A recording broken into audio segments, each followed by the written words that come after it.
All right, so now we're ready to move on to refraction. And in this lesson, we're going to be talking about how light bends and changes when it enters in other materials. So we're going to talk about Snell's law, angle of incidence, angle of refractions. We're going to be talking about like how speed of light changes, what properties change as we enter in different substances and different interfaces. And that will lead us into understanding lenses better.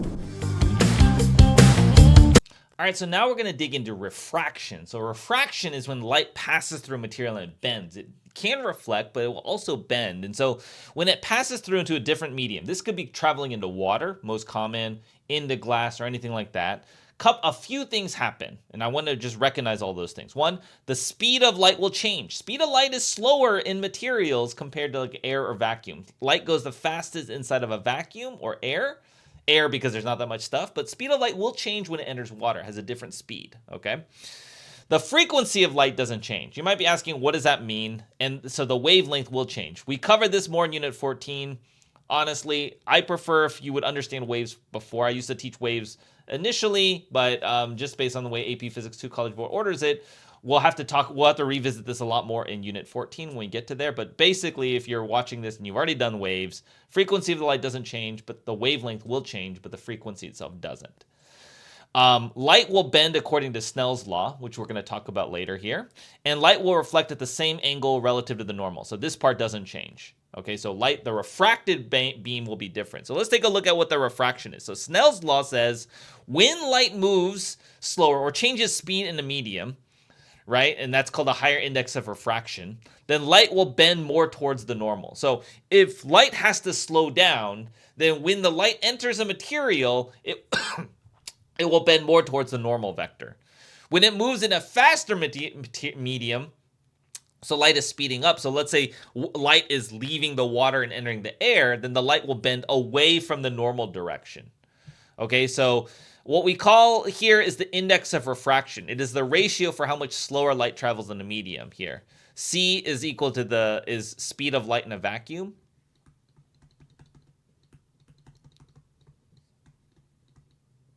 Because light does have a speed, and V is the speed of light in the material.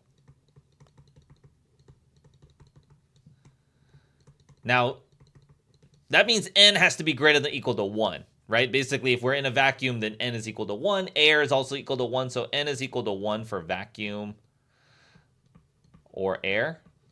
I think there's only one C in vacuum. I forget. I don't know. You can look up. There's 2 U's, I know, but I don't know. I don't remember if there's 1 C or 2 C's. Okay. Snell's law is the mathematical relationship between the angles. So what we're talking about here is, let's say N is equal to 1 and say N is equal to like 1.33, which is like for glass.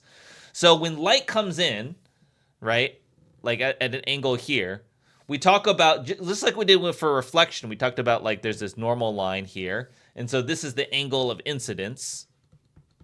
Then light is going to pass through, but because the N is bigger than 1, light is going to slow down, right? We're going to go slower in here. And so then the light will bend more towards the normal like this. So this is the theta this is the refracted angle. And so when you're using this equation, you're using the N and the angle on one side and the N and the angle on the other side, and that's Snell's law. Okay? If we are if we're like going the other direction, let's say light was coming out of the water or glass here, right? And the light is going this way, and then this is the incident angle. Then it's going to, because it's going to go speed up, it's going to a lower index of refraction. Lower index of refraction, light will be traveling faster, and it will bend more away from the normal, therefore something like this. Okay? So let's kind of like work through an example, just to kind of see how this works in practice in here.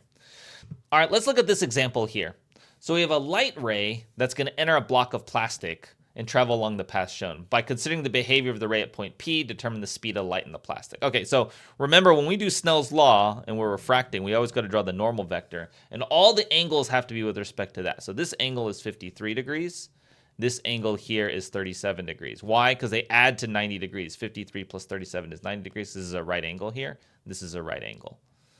So then we're going to use Snell's law. N1 sine theta 1 equals N2 sine theta 2. Now, let's use this side as the air. So N1 in air, n is 1. And what's the angle that the light came in with respect to the normal in the air is 53 degrees. That's equal to n2 sine of 37 degrees, right? Because this is the n2, which is the n of the plastic, and the angle that it refracted it is 37 degrees. So np is going to be, what, sine of 53 degrees divided by sine of 37 degrees.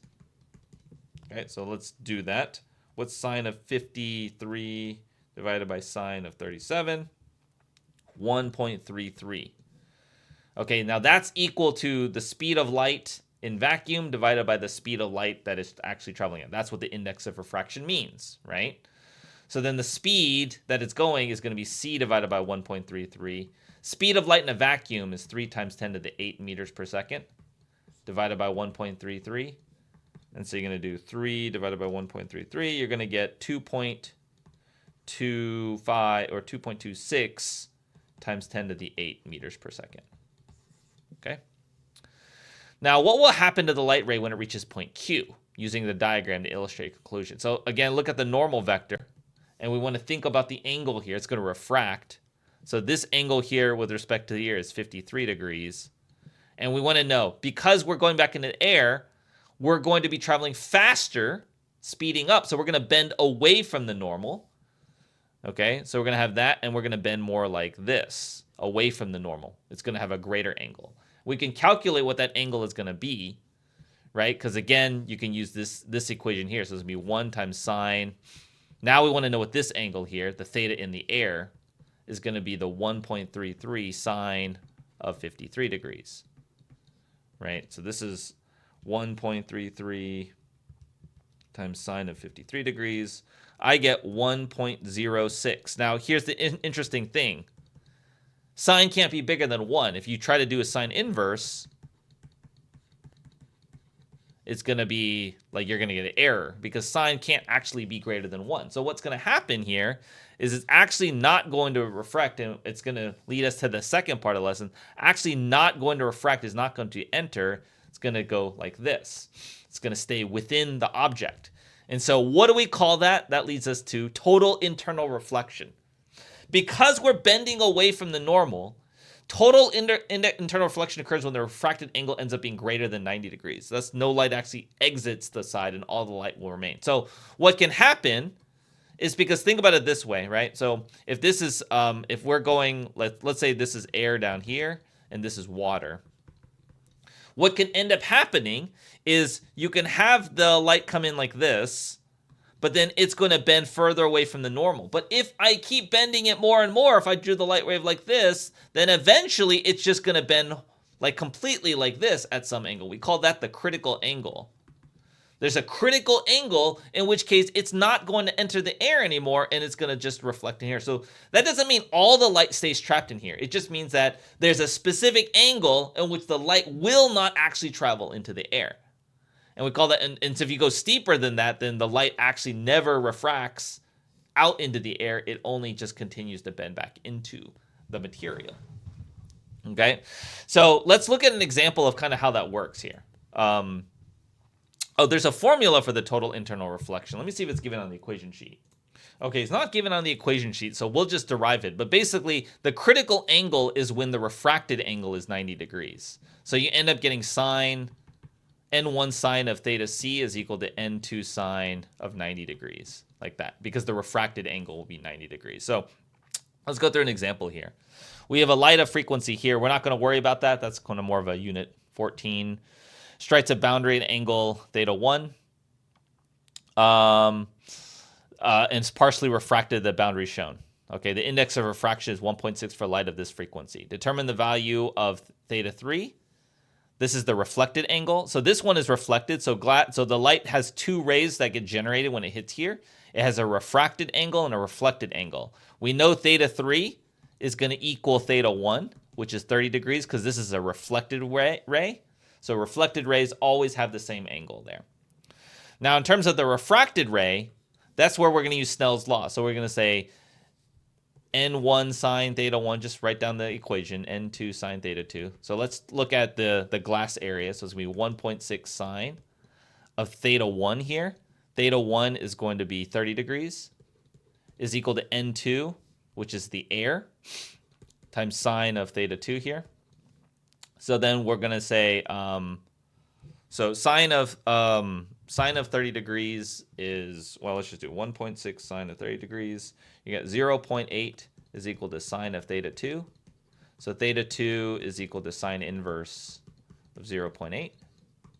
So sine inverse of 0.8, and you get 53.1 degrees. Okay. Determine the speed of light in the glass. Okay, so this is where the index of refraction is equal to speed over here. So then the velocity is c divided by 1.6. C is 3 times 10 to the 8 meters per second divided by 1.6. You get 1.9 meters per second, roughly.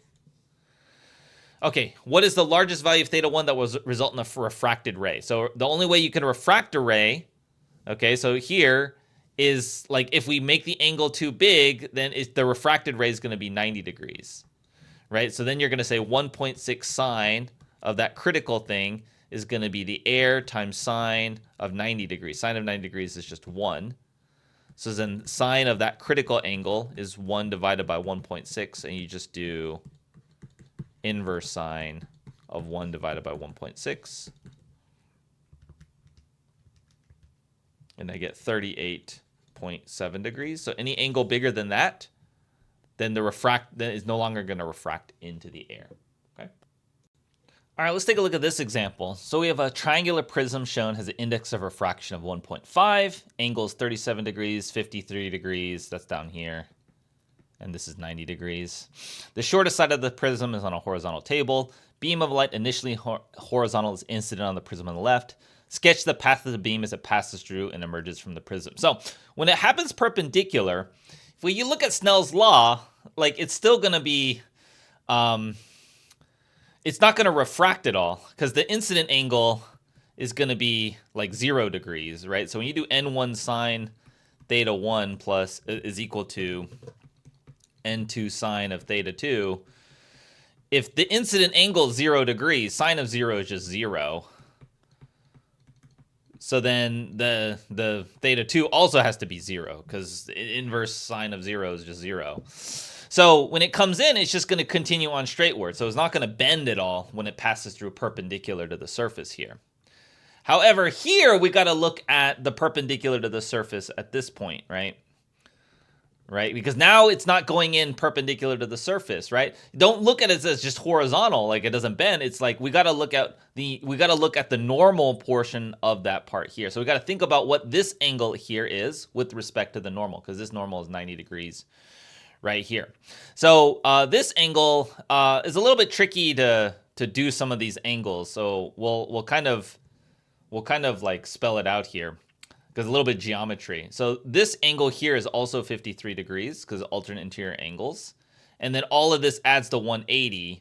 So I think this angle has to be 37 degrees because this is a right angle here because it's perpendicular, because this is a normal vector, normal line perpendicular to that surface, right? So this is going to be 37 degrees. So our angle of incidence 37 degrees.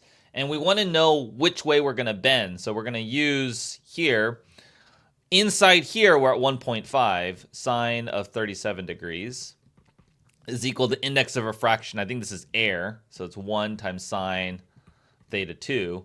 So then theta 2 is going to be inverse sine of this guy right here, 1.5 sine of 37 degrees.